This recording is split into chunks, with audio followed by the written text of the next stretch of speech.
খুব বেশি বিপদে না পড়লে আমাদের প্রধান উপদেষ্টা ডক্টর মোহাম্মদ ইউনূস স্যার তিনি কম সক্ষমতা রাজনৈতিক দলের সঙ্গে বৈঠক করেন না, কিন্তু তিনি কিন্তু আজ 13 রাজনৈতিক দলের সঙ্গে বৈঠক করেছেন। আজকে কিছু ইনফরমেশন আপনাদেরকে শেয়ার করব, অবশ্যই ভিডিওটি কন্টিনিউ করবেন, তাহলে অনেক বিষয়গুলো আপনারা বুঝতে পারবেন এবং জানতেও পারবেন। বন্ধুরা, আপনারা জানেন যে গতকাল আমাদের প্রধান উপদেষ্টা ডক্টর মোহাম্মদ ইউনূস স্যার বিশেষ শক্তিশালী 4টি রাজনৈতিক দলের সঙ্গে বৈঠক করেছিলেন এবং এই 4টি রাজনৈতিক দলের সঙ্গে বৈঠক করার পর আজকে 13 রাজনৈতিক দলের সঙ্গে বৈঠক করেছেন। কেন? তাহলে কি উনার অবস্থানটা দুর্বল হয়ে আসছে? কি মনে হয় আপনাদের কাছে? বিভিন্ন রাজনৈতিক বিশ্লেষকরা এই বিষয় নিয়ে কিন্তু কথা বলছে এবং সেই কথাগুলো কিন্তু এই প্রশ্ন কিন্তু বারবার উঠে আসছে। আপনারা জানেন যে রাজধানী মাইলস্টোন অ্যান্ড স্কুলের উপর যে একটি যুদ্ধবিমান বিধ্বস্ত হয়ে পড়েছে, সেটিকে কেন্দ্র করে আমাদের 3 উপদেষ্টা সেই স্কুল পরিদর্শনে গিয়েছিল।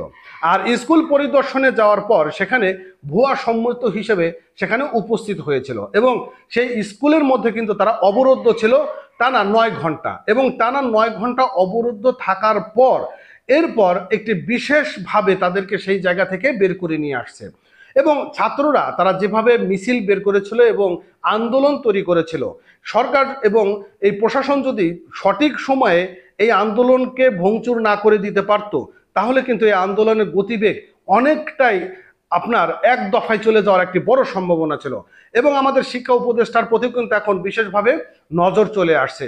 বলা হচ্ছে যে আপনি দ্রুত পদত্যাগ করেন এবং আমাদের হাসনাত আবদুল্লাহ তিনি বলেছেন যে শিক্ষা উপদেষ্টা স্যার, আপনি আপনি আপনার বেতন ভাতা সবকিছুই ফেরত দিয়ে আপনার জায়গা আপনি ছেড়ে দেন। তো এই প্রশ্ন কিন্তু এখন তোলা হচ্ছে। আজকে যে বৈঠকটি হয়েছে সেই বৈঠকে মূলত কি কি আলোচনা ছিল সেটিও আজকে আমি আপনাদেরকে জানাবো যুগান্তর পত্রিকার মাধ্যমে। কি বলছে? বলছে যে রাজধানীর উত্তরায় মাইলস্টোন অ্যান্ড স্কুল কলেজ ক্যাম্পাসের বিমান বিধ্বস্তের হতাহতের ঘটনায় সৃষ্ট হওয়া উদ্ভট পরিস্থিতি নিয়ে আজ 13 দলের নেতাদের সঙ্গে বৈঠকে বসেছেন প্রধান উপদেষ্টা ডক্টর মোহাম্মদ ইউনূস স্যার। বিষয়টাকে আপনারা বুঝতে পারছেন? এখানে একটা কিন্তু বিষয় কোটেশন দেওয়া রয়েছে, সেটা হচ্ছে উদ্ভট পরিস্থিতি নিয়ে, মানে যে কোনো সময় এই পরিস্থিতি কিন্তু হঠাৎ করে মাথা চারা দিতে পারে, এটা অসম্ভব কোনো কিছুই নয়। সেই উদ্ভট পরিস্থিতির জন্য তারা এই 13 রাজনৈতিক দলের সঙ্গে বৈঠক করেছেন। গতকাল 4টি রাজনৈতিক দলের সঙ্গে বৈঠক করেছিলেন, সেখানে বিশেষ শক্তিশালী যে রাজনৈতিক দলগুলো রয়েছে তাদের সঙ্গে বৈঠক করেছিলেন এবং ডক্টর মোহাম্মদ ইউনূস স্যার তিনি কিন্তু খুব বেশি সমস্যা না পড়লে কোনো রাজনৈতিক দলের সঙ্গে কিন্তু সহজে তিনি বৈঠক করেন না এবং তিনি বৈঠকে বসে খুব বেশি কথা বলেন না, অল্প কিছু কথা বলেন এবং তেমন কোনো ফলপ্রসূ পাওয়া যায় না। শুধুমাত্র মিডিয়াতে প্রকাশ হয় যে আমাদের ডক্টর মোহাম্মদ ইউনূস স্যার তিনি বৈঠকে করেছেন, কিন্তু ফল কি হয় আজ পর্যন্ত কোনো ফল পেয়েছেন? বৈঠক শেষে কোনো একটা পজিটিভ রেজাল্ট পাননি।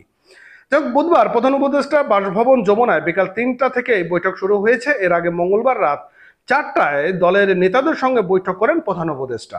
আর প্রেস উইং সূত্রে জানা গেছে, আমাদের প্রেস উইং তো আরো সুন্দর মানুষ, বৈঠকে অংশ নেওয়া দলগুলো হলো রাষ্ট্র সংস্কার আন্দোলন, গণসংহিতা আন্দোলন, বিপ্লবী ওয়ার্কার্স পার্টি, নাগরিক ঐক্য, জেএসডি, এলডিপি, এবি পার্টি, গণ অধিকার পরিষদ, সিপিপি বাসদ, খেলাফত মজলিস এবং 12 দলীয় জোট গণফোরাম। এরা কখনো একটাও সিট পাবে কিনা আপনার কাছে কি মনে হয়? না পাওয়ার সম্ভাবনা কিন্তু অনেকটাই বেশি। কিন্তু এদের সঙ্গে কিন্তু বৈঠকে বসেছেন, কারণ যে সকল আন্দোলনকারীরা মাঠে নেমেছিলেন এই সকল আন্দোলনকারীদেরকে যদি এরা একটু সামনের দিকে ঠেলা দেয় তাহলে কিন্তু আন্দোলন বেড়ে যায়। তো এটা নিশ্চিত করতে হবে যে আমি তো তাদের সঙ্গে বৈঠকে বসেছি, এখন আন্দোলনের প্রয়োজন নেই।